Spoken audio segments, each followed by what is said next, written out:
Welcome back everyone. So today we'll finally learn about how to say the complete date.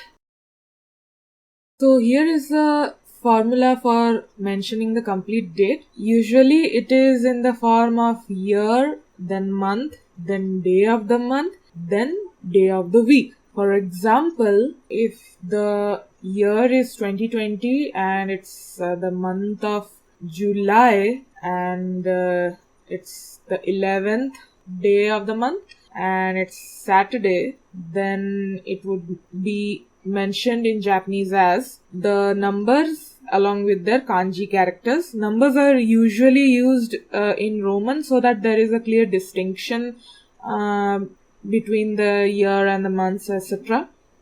So it would be pronounced as Nisen Niju Nen Shichigatsu Juichi Nichi Doyobi.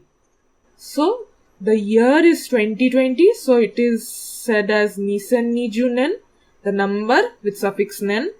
Then Shichigatsu, the 7th month of the year, which means July.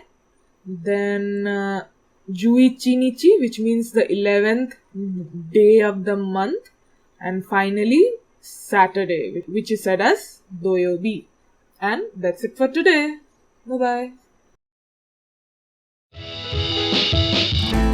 If you like this video, please give it a thumbs up. Also, don't forget to subscribe my channel and click on the bell icon to get notifications whenever I upload new videos. Minasan arigatou gozaimasu. Meaning, everyone, thank you very much.